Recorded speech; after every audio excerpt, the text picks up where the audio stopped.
Morning. This is we're really going to be talking about something completely different. It's not quite about valvular heart disease, but more about all of our patients with cardiovascular disease.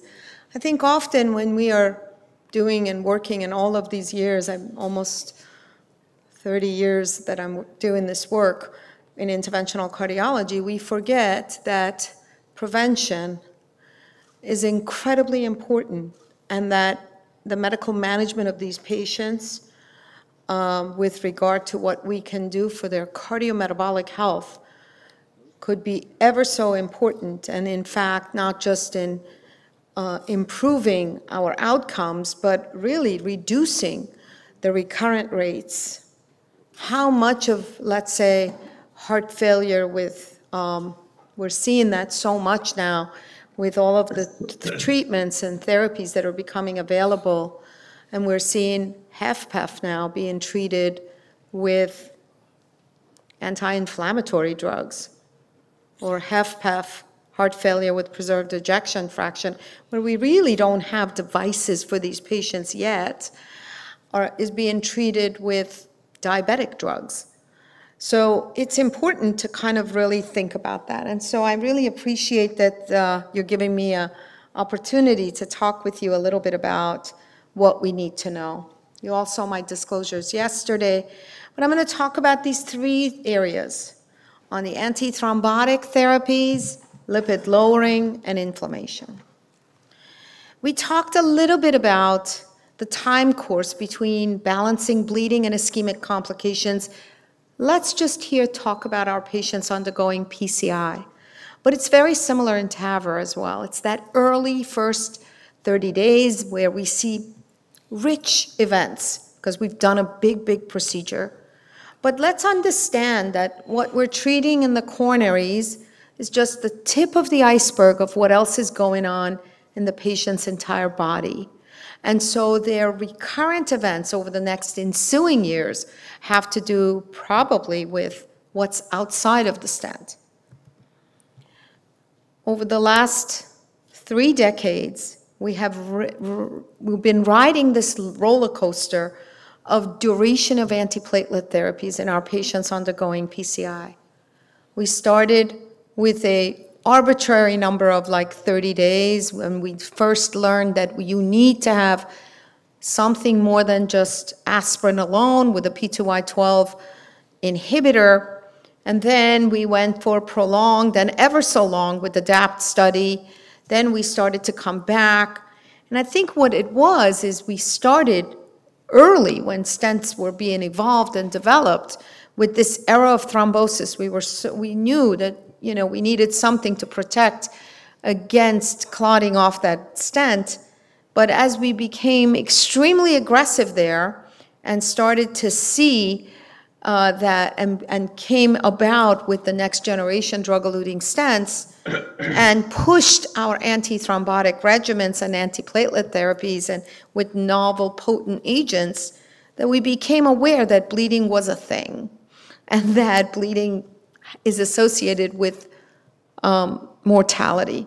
So what did we do is we pulled back on the antiplatelet therapies. I think where we are now is this area of equipoise. We have new stent platforms, better understanding of what happens with dual antiplatelet therapy cessation, and experimental approaches that are now becoming guideline therapies where we're withdrawing the thing that we were so attached to, aspirin.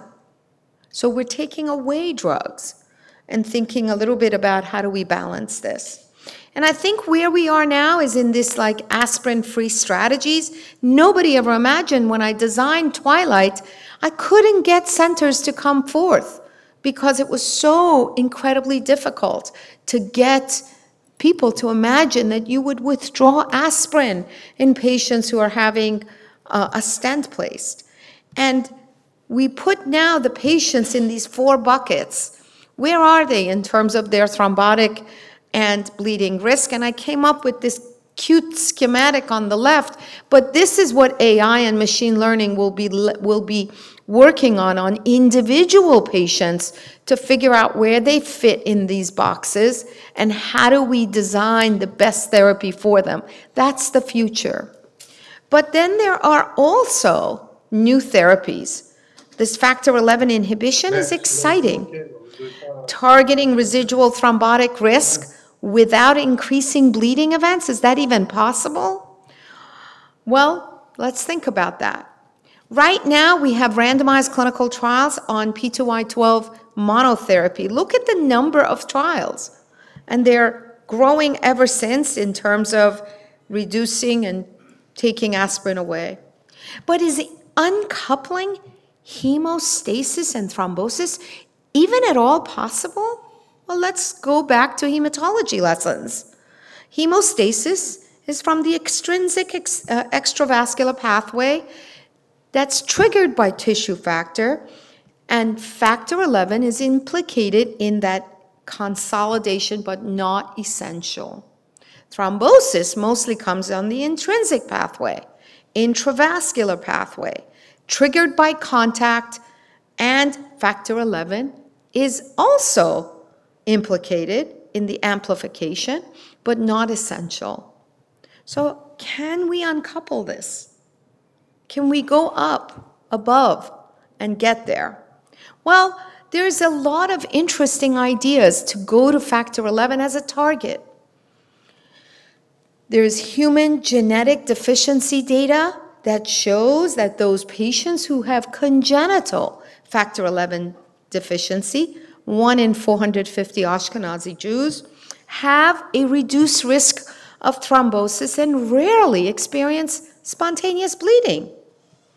Genetic epidemiology in a very large GWAS cohort studies have shown that the risk of thrombosis is twofold higher in those patients who have high levels of factor 11 compared to those who have normal levels, 40 to 90% lower in those who have lowest levels of factor 11. And now we have animal studies in multiple animal animal models with mice and rabbit and monkey and baboon, no increase in bleeding. It's really unbelievable.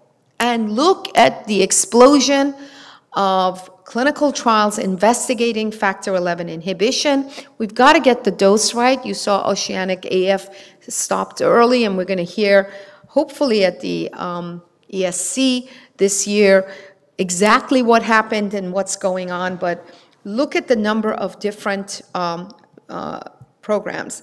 The programs include antisense oligonucleotides, antibodies, and small molecules, and we're working on many of these. What's next? This is the program that I'm working very closely with, the Librexia program with milvexian, which is a small molecule. And there is now 50,000 patients that will be evaluated with secondary stroke prevention, acute coronary syndromes, and atrial fibrillation, all well underway and enrolling faster than we would ever imagine. Our ACS trial is ongoing on top of dual antiplatelet therapies to be given a factor 11 inhibitor. So what about early treatment of high-risk patients after an acute coronary syndromes? Can we get the patients involved and people outside of the hospital involved? We need to do something better because you know what? The residual events of those patients with acute coronary syndromes, no matter how fast we get to them, once they make it to the hospital, we are not making the impact we want to make. There is still about 10 to 15% residual events, hard events like death, MI, stroke in those patients. Well, there is a novel P2Y12 inhibitor that you could self-inject. And boy, since Ozempic came out, everybody knows how to self-inject with no problems whatsoever. Patient comes in with an acute coronary syndrome, and what we want to do is to reduce those recurrent events. We send them home with an injector. Half of them are placebo, the other half are real drugs, P2Y12 inhibitor, and this is the subject of the SOS AMI study. We are giving selatogrel for STEMI and non-STEMI patients who come in and they go home, double-blind, placebo-controlled, enrolling 14,000 patients. And I'm working on this trial, and it's ongoing and doing extremely well. There's also a promise of a subcutaneous glycoprotein 2B3A inhibitor, back again on that roller coaster. And this one is the RUC4, developed by Barry Kohler, who discovered epsiximab. Rapid, high-grade, limited duration of platelet inhibition within minutes. And they're doing this in the ambulances or very, very early. This is the Celebrate Phase 3 study, STEMI patients. Very, very quick, 2,500 patients are being given 2 different doses versus placebo and then transferred over to the interventional units. Interesting, isn't it, on the antithrombotics? But what about beyond antithrombotics, the lipid-lowering agents? Well, the lower, the better, LDL lowering. High is bad, lowest is best. We know all of these data from our guidelines, acute coronary syndromes. We're going as low as even below 55. It used to be 70, now we're way below. More aggressive therapies in higher risk patients. Strike early, go there fast. PCSK9 inhibitors now are really very, very interesting. So much data, I'm not going to show you those. Monoclonal antibodies, they bind to the PCSK9 receptor and prevent that association between LDL receptor and PCSK9. And we're also targeting it with messenger RNA. These are large-scale studies that are ongoing. Orion 4 that's finishing and following up, and we're doing Victorion, going after this to reduce LDL cholesterol as low as possible, but also Lp(a). I won't go after Lp(a), but let me tell you what we're doing in acute myocardial infarction. There is data now that shows that evolocumab has important, and alirocumab, changes in the component and the composition of the atherosclerotic plaque. This is the HyJune study. The thin cap fibroatheroma becomes thicker. Pacman-MI showed that exactly after an acute myocardial infarction, that there was a change in the volume, the very, very important thin fibrous cap. And now, Evolve-MI, way ahead of enrollment. I'm on this executive committee, very early after an MI, almost in an acute setting, 3.5-year follow-up. You come in with an MI, you go in, you get your intervention, but at the same time, you're receiving a PCSK9 inhibitor. And of course, this is going on also, as I said, with inclisiran, and stay tuned for what we're designing on what we call V intervention that will come in acutely after PCI and peripheral vascular intervention. We're also looking at cholesterol efflux. This is a synthetic ApoA1 work that we just published in the New England Journal of Medicine, going after the efflux, taking the cholesterol, improving and enhancing efflux using ApoA1. And so this one obviously didn't show the benefit, but in patients with a high LDL cholesterol, there was a major reduction. And so stay tuned for what we're going to do here in high cholesterol patients. And then there are novel therapies for Lp(a) as well. Antisense oligonucleotides, small interfering RNA, and then of course the PCSK9 inhibitors. But there will be pelacarsen, we're working on OCEAN study, in an outcome study that will come out. At last but not least, I know I'm over time, but this is what I'm most excited about, inflammation. It's really important to think about that. Remember, we were focusing on our traditional risk factors. diet, lifestyle, smoking, cholesterol, diabetes, chronic kidney disease, hypertension. And then those we can't change, like our age and genetic predisposition. But those absolutely are very important, but there's an emerging one that is inflammation, but it's not so emerging. Back in 1955, the very first report of high-sensitivity C-reactive protein and its association with an acute myocardial infarction was well described. Is LDL enough? You get as low as possible? Well, it seems to be that there's something more that drives that.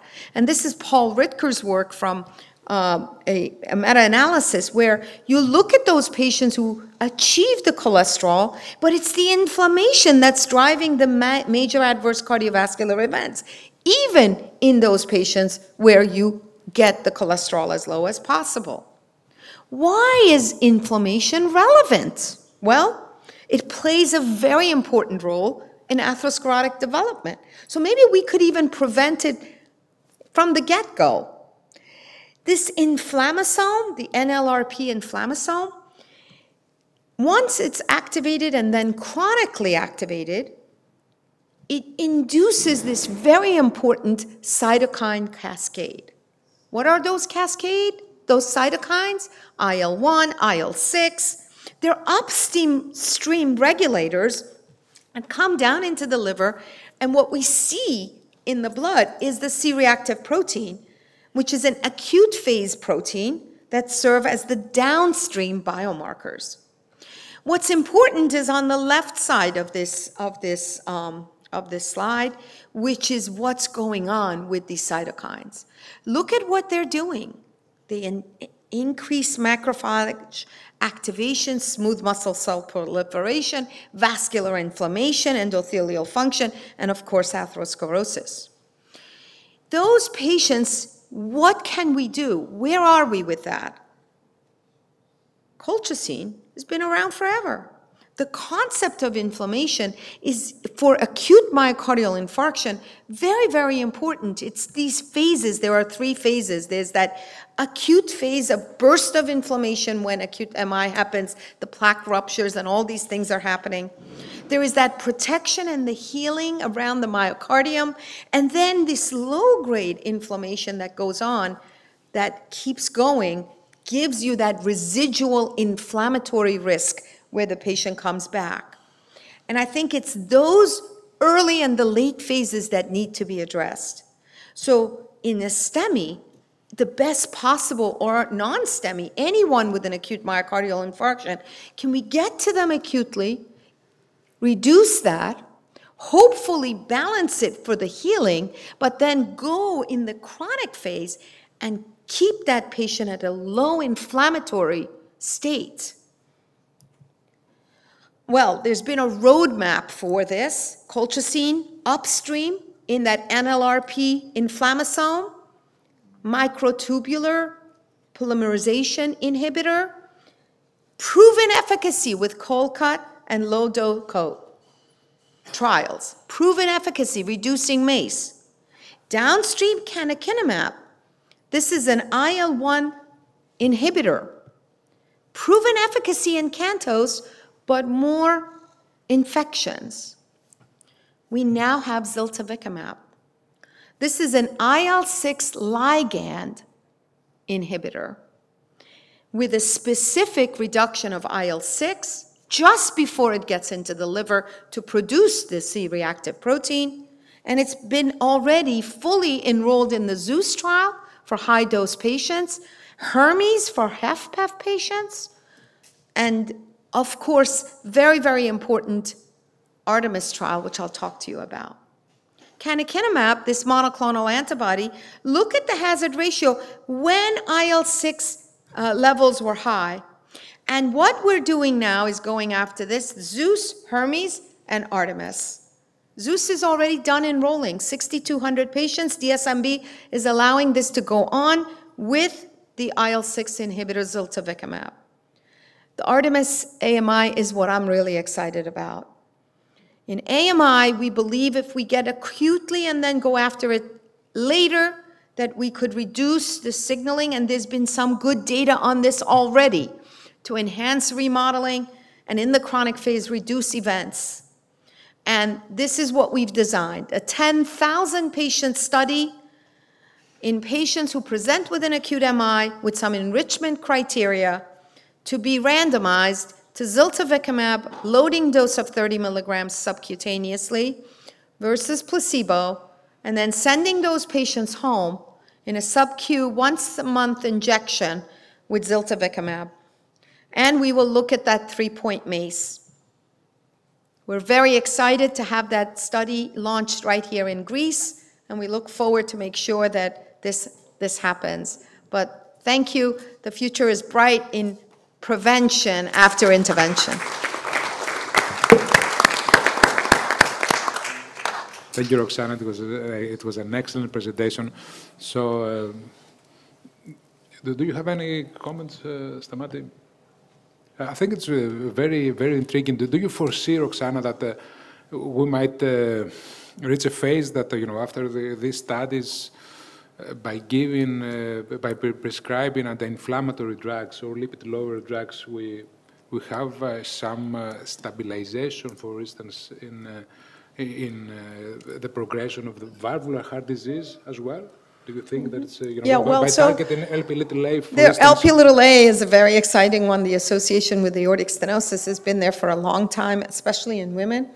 And one of the things that is ongoing right now with Lp(a) through Novartis, because they do have a study ongoing with Lp(a) and treating those patients early on to see if there is some association or less progression of aortic stenosis in those patients, early diagnosis of aortic stenosis with high Lp(a). It's going to be very, very interesting. But that will take a very long time to evaluate. And of course, it probably goes back to these GWAS studies and other cohort studies to really, really assess, because this takes too long to figure that out. But I think what I'm trying to say is that your valve patients have a lot of cardiometabolic disease.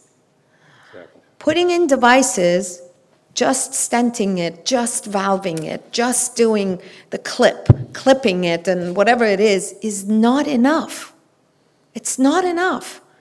And we need to think that the causation of all of this comes from the cardiometabolic health status that has never been perfectly fine. And that is the reason. Of course, there are genetic predispositions and other things that come along and things that we're born with, et cetera. But this is a very, very important part.